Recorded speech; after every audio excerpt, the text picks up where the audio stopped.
Hey guys, and welcome back to Battlefront Updates and the monthly Star Wars news roundup together with Alex from Star Wars Explained, where we go through all of the Star Wars movie, gaming and canon news from the previous month. So let's dive straight into November's news. Starting off with Battlefront 2, the game has gotten its biggest update yet since the launch of the game with the Battle of Geonosis, a very long-awaited piece of content that has been talked about for a very long time, but has now finally arrived in the game, free for all players who own the base game. So this new update contains the new Galactic Assault map on Geonosis, which is the largest one they've built for the game so far, including Obi-Wan, fully controllable ATTEs, stabs and bark speeders. And the goal of this map is simply to capture some points at first, then you gotta destroy 2 hard cell ships, and lastly capture the last point so that you can destroy the Separatist core ship. With this update, Obi-Wan received 2 skins, the base Jedi Master skin as well as the robed skin, and he is voiced by Clone Wars actor James Arnold Taylor.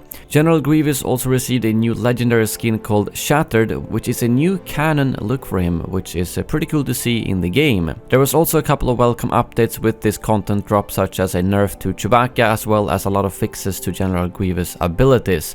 Lastly, they also released a community update video going through all of the details about this update, and at the end they showed off Count Dooku's lightsaber because he's the next hero to arrive to the game in January. Moving on to Galaxy of Heroes, the game received 2 new characters in November, Bastilla Shan and Canderous Ordo, both of which are 2 Old Republic characters. And the game also celebrated its 3rd year anniversary with a pretty big anniversary gift containing a lot of various in-game items for all the players. And lastly, Star Wars Jedi Challenges received a Dark Side expansion this month that allows you to play as Kylo Ren in this AR game made by Lenovo. But that's all for the gaming news. Now over to Alex and the movie and canon news. Thanks, Elliot. Movie news was pretty light this month. Benioff and Weiss confirmed that they'll begin working on their new Star Wars series immediately after Game of Thrones ends. That's kind of a no-brainer, but hey, news is light, I'll take what I can get.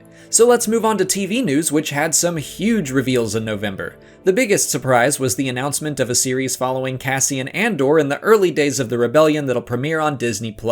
No release date has been set, but I would expect it sometime in 2020. The Mandalorian also had some exciting casting news in November. Pedro Pascal will play the title character, and Gina Carano has also been announced to join him.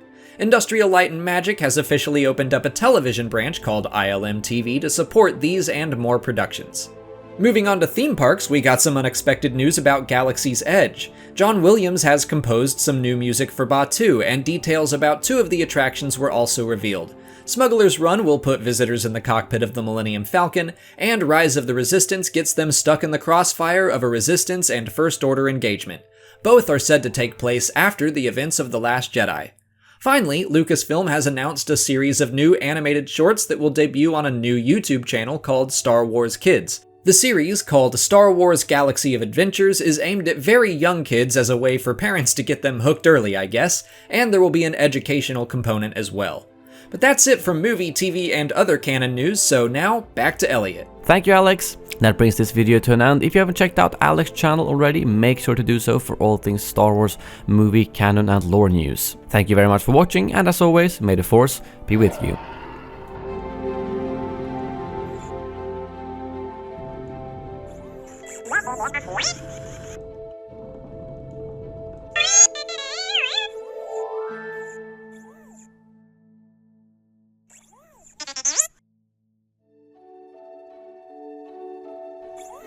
Yes.